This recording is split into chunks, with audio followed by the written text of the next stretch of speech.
Hi hello అందరికీ నమస్తే అండి. పద్మజాస్ ఫుడ్స్ అండ్ వ్లాగ్స్ నుంచి అండి. ఇవాళ మీకు సింపుల్గా అయిపోయే రుచికరమైన బీపీ రవ్వ ఉప్మా అండి. రైస్ ఫ్లోర్ ఉప్మా, రైస్ రవ్వ ఉప్మా అండి. 3/4 గ్లాసు రైస్ రవ్వ అండి. ఒక 2 స్పూన్స్ పెసరపప్పు అండి. ఈ పెసరపప్పుని కడిగి నానబెట్టుకోవాలి. దాంతోపాటు దీనికి కావాల్సిన ఐటమ్స్ ఇదండి. ఇది బెంగళూరులో మనకి బీపీ రవ్వ అండి, అంటే బియ్యం రవ్వ.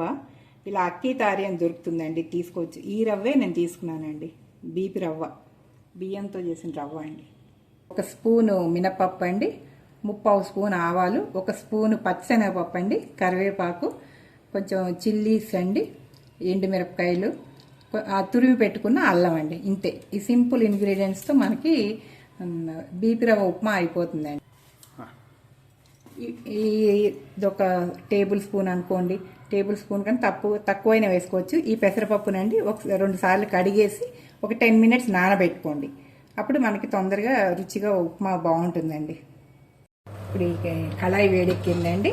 దీంట్లో గ్రౌండ్ నట్ ఆయిల్ అండి 1 టేబుల్ స్పూన్ వేసుకోండి. కొంచెం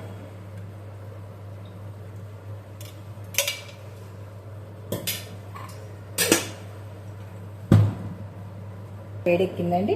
ఈ నూనె వేడెక్కుతున్నప్పుడే మనం ముందుగా 1 స్పూను పచ్చిశనగపప్పు అండి, బెంగాల్ గ్రామ్ అంటాం కదా, ఈ పచ్చిశనగపప్పు, ఆవాలు 1 3/4 స్పూన్ అండి, మినపప్పు ఉరదాలండి. ఇది వేగుతుండగానే ఇది సన్నగా తరిమి పెట్టుకున్న అల్లం అండి, జింజర్ పీసెస్. జింజర్ చక్కగా బాగా వేగాలండి. ఆ తర్వాత గ్రీన్ చిల్లీ పీసెస్ అండి, దాంతోపాటు కొంచెం రెడ్ చిల్లీ కూడా వేసుకుంటే టేస్ట్ బాగుంటుందండి.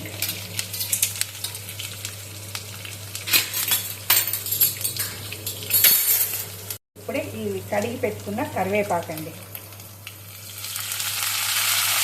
బాగా కరివేపాకు పచ్చిమిరపకాయ సరిగ్గా ఉంటే మంచి స్మెల్ బాగా వస్తుందండి, టేస్టీగా ఉంటుంది ఉప్మా.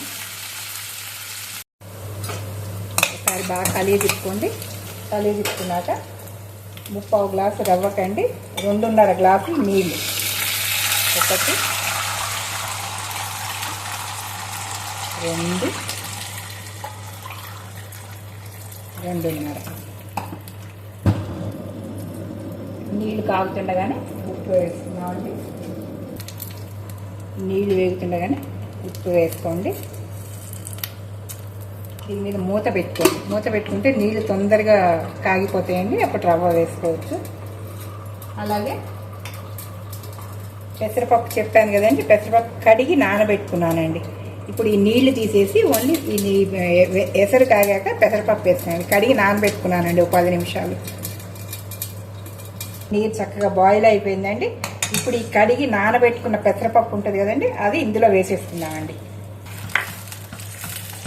ఇంకొక పొంగు రానిద్దామండి. రానిచ్చాక అప్పుడు రవ్వ వేసుకొని తిప్పుకోవడమేనండి. పక్క పెసరపప్పు ఈ నీళ్ళల్లో నానబెట్టిందే కదండి, కొంచెం వేడి నీళ్ళలో వేసి ఒక ఉడుకు రానిచ్చి ఇలా పొంగు రాగానే చాలండి. ఇప్పుడు దీంట్లో టేస్ట్ కోసం 1 స్పూను నెయ్యి వేసుకుందామండి.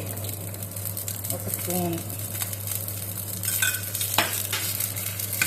వేసుకున్న నెయ్యి అంతా నీళ్ళలో బాగా కలిసేలాగా వేసుకున్నామండి. చక్కగా ఇలా పొంగు వస్తుందండి. ఇటువంటి పెసరపప్పు కూడా ఇలా ఉంది. ఇప్పుడు ఈ బియ్యం రవ్వ అండి, రైస్ రవ్వ వేసి తిప్పుకుందామండి. కొంచెం మీడియంలో పెట్టుకోండి.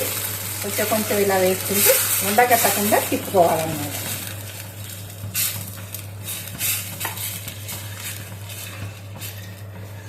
ఇప్పుడు ఇది మీడియంలో పెట్టుకోండి.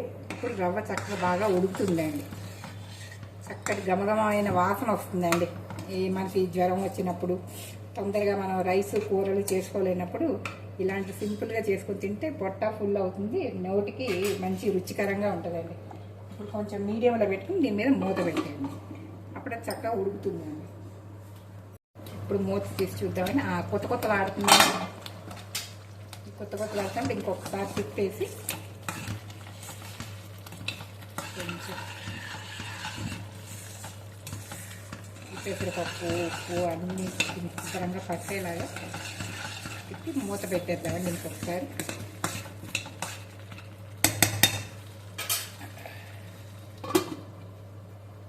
ఇంకొకసారి చూద్దామండి. దగ్గరకు అయిపోయిందండి. ఇంకొంచెం తేమ ఉంది, ఇంకొంచెం నీరు ఉందండి. ఇది కొంచెం ఒక 5 మినిట్స్ వదిలేస్తే ఆ తేమ అంతా పోతుందండి. ఇది పిల్లలకి కూడా చాలా ఇష్టంగా తింటారండి. అన్నము కూరలు తినకపోయినా ఇలా ఇందులోనే కొంచెం పెసరపప్పు వేస్తాం కాబట్టి పిల్లలకి డైజెషన్కి ఆకలి పొట్ట చక్కగా ఫుల్ అవుతుందండి. చూద్దామండి. చక్కగా చూడండి, చక్కగా అయిపోయిందండి. బీపీ రవ్వ ఉప్మా అండి, బియ్యం రవ్వ ఉప్మా, రైస్ రవ్వ అండి. దీంతో చక్కగా మనకి చలికాలం వానాకాలం చాలా బాగుంటుందండి. లాస్ట్లో ఇది దింపేటప్పుడు ఇంకొక స్పూను నెయ్యి వేసుకోండి. మరొక స్పూను వేసుకుని తిప్పేసి గ్యాస్ ఆఫ్ చేసుకుని మూత పెట్టేద్దామండి. ఒక 5 నిమిషాలు ఇలా పెట్టి అదంతా కొంచెం చక్కగా సెట్ అయ్యి మీకు మంచి రుచి వస్తుందండి. ఇది ఒక సింపుల్ రెసిపీ అండి. Please share, like, subscribe Padmaja's foods and vlogs అండి.